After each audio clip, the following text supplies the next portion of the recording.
First of all, let me say thank you to the CRFM Secretariat for inviting the government of Montreal to make a presentation. And straight off the bat, I would like to say that we will say thanks to CRFM for all the support that they have provided over these past years, and we're looking forward for their future collaboration as we move forward. I'm here to present this presentation, Transforming Our Oceans and Seas Collaboratively with Accredited Development Partners for the Benefit of all in the future. And again, it's a case study, Montreal. And just an overview, I'll make it a brief introduction, looking at some of the challenges. With anything, there are always challenges. Case study, Montreal, an adaptive approach, step-by-step approach, the vision for the future, progress to date, and questions. And so I am the Chief Fisheries and Ocean Governance Officer. I have the mandate to provide technical advice to the government of Montreal. It's all in the interest of ensuring that our oceans and seas remain sustainable for future generations to come. However, before I continue, I have been in this role now for 13 years. Prior to, in my previous life, I was head of air traffic services and then head of meteorological service. And I was transferred to fisheries and oceans to try to make a difference as we move forward. So turning challenges into socioeconomic opportunities through collaborative partners, case study Montreal. So the first step, so before we go to the first step, we will look at some of the challenges. With anything, there are always challenges. And the first challenge that was identified is the generating continuous political and administrative will. You know, for us in the Caribbean, every 5 years, governments change, or you have a change in a system. And some governments or ministers would have a portfolio, and then they change over time. So when you think you're progressing with what you actually want to achieve, you don't have it. Then you change persons within administration, and you cannot get what you want to do quickly or feasible for everyone. And again, within the region, we know we have a problem like Montreal with evidence-based information. We have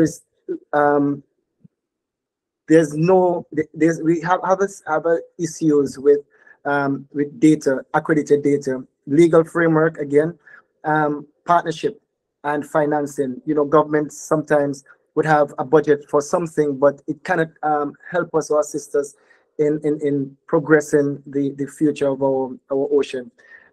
We have an issue as relates to our geopolitical status within the global community. And you know that we are UK overseas territory of His Majesty's government.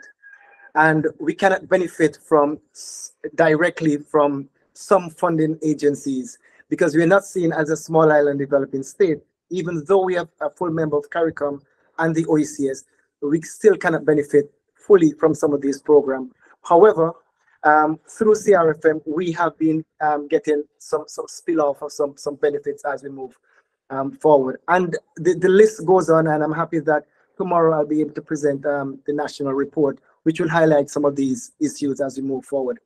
So again, congratulations to CRFM for their 20 years, and we have been part of the progress going forward over these years. And I remember the first time I joined a meeting was in Belize in 2010, and that was where the stride or the vision for the future of Montreal actually started. So the first step, and speaking to the my colleagues within CRFM and the wider Caribbean, we realized that we had a gap.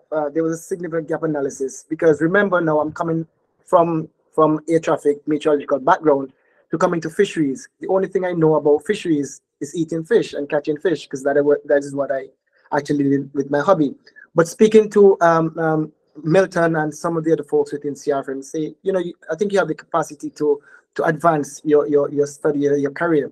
And through CRFM, I was able to move and do a program at IOI Canada in ocean governance policy and law. And that is when I realized that we were lacking behind with capacity in Montreal.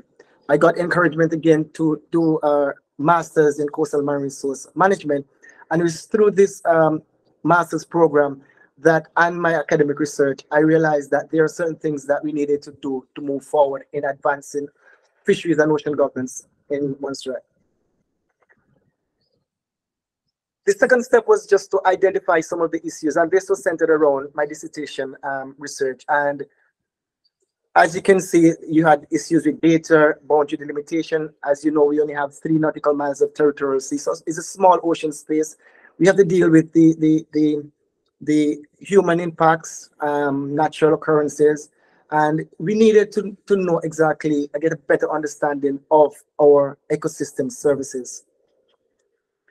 Then step 3, we undertook a comprehensive gap analysis, and these are some of the things that we said, okay, we need to move forward. We need to get institutional and accredited human capacity development. Accredited in the sense that, you know, in some of these organizations, it's you learn on the job, but we don't have that institutional capacity. The legislative reform, we have a Fisheries Act that is dated back in 2013, and it's always been revised, but it's not meeting the changes that are happening within the region. Data infrastructure, we had a bad data, poor data, sorry. We need to strengthen partnership. We need to have financing, and we need to zero in and get that input or buy-in from our political directorate. And step 4, we started to look at partnership to develop some projects and get finances. And when it's again the word use of accredited, the funding agencies or the partners out there who they come with their own agenda, not the agenda of the country. And this is one of the things that we said within the government. If you're coming, it's how it benefits everyone within this society.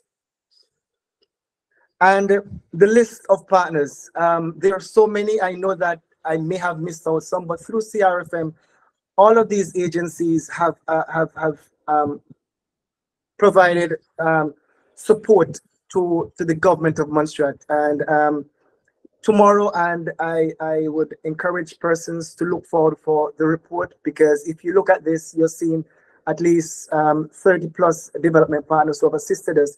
But I know that our CARICOM member states, my brothers and sisters, when I was green to this, our novice to fisheries oceans management, they were there to actually assist me. I could have called on them at any point in time. My neighbor in Antigua wanted to develop a fad fishery. They did their input. When with our legal framework, when St. Kitts, the government of St. Kitts was actually doing their legislative framework through the FAO, they invited me over to see. So it was all a collaborative approach, and there's more to come in the documentation. But however, we'll move forward in just identifying one of our key development partners as we advance ocean governance in Montserrat. And again, it's His Majesty's government through the various agencies. And one of the first project that we did was called Territory Partnership Project between the Falkland Islands government and the government of Montserrat. And it was all about transferring knowledge from the Falkland Islands, way in the south, to Montserrat and the wider overseas territories. And we had, it was issues about addressing data gap and actually building that entire marine spatial planning framework with evidence-based information. So we were able to, so far we're able to update our data management system, improve on the institutional framework, not directly from the project, however, through a UNDP project, the Blue Economy financing, we were able to get some funding to revise our, what we call now, our new fisheries, aquaculture, and ocean resources management bill. That is there, ready to be rolled out. And we definitely got quite a bit of assistance in data collection, biological sampling, and all this was in collaboration too with CRFM, because I remember June Masters and the team from the Secretariat came across to assist us in what we're doing. So where we are right now is that we have pooled a lot of the resources together, and we are now ready to step out to develop an evidence-based marine spatial plan in Montserrat. And just one of the data collection tools that we have, and I heard some of my colleagues mention it yesterday, was with the inshore vessel monitoring system. And this would help us to get this, actually help us to better understand where the fishes are fishing for safety of life at sea. And one of the things, many of you may know that due to volcanic activity, one of our main export now is volcanic sand. And using these devices, we're able to now develop what we call a marine lane, a traffic lane, so that we will not have conflicts between the commercial vessels and our fishing vessels. These are all advancing, and you'll learn more in the paper that will be presented later this year. And the progress to date, and is some points we have secured the technical the partnership that we needed, and we are in the process of finalizing a national ocean governance policy. Because one of the things that we realize here is that we have our fisheries law, we have our fisheries legislation and regulation, but we don't have a policy that guides. So with the assistance of the OECS Commission, through the Commonwealth Secretariat, we have now a draft national ocean governance policy. We have updated our legislative framework. We are strengthening our human capacity, because when I joined, it was over the past years, I was the only one who was accredited trained. I had the assistance of 3 data collectors. So I think you guys can understand the workload. And we've been advancing with technology with the IVMS, and now we have a new system from His Majesty's government where we're going underwater to see exactly what is there. The reef, yesterday we were speaking about stony coral disease and invasive species. So actually see what is there, to document it, so we'll have that evidence to move forward. We are now looking forward, not back in Montreal. Thank you for listening, and we welcome your questions.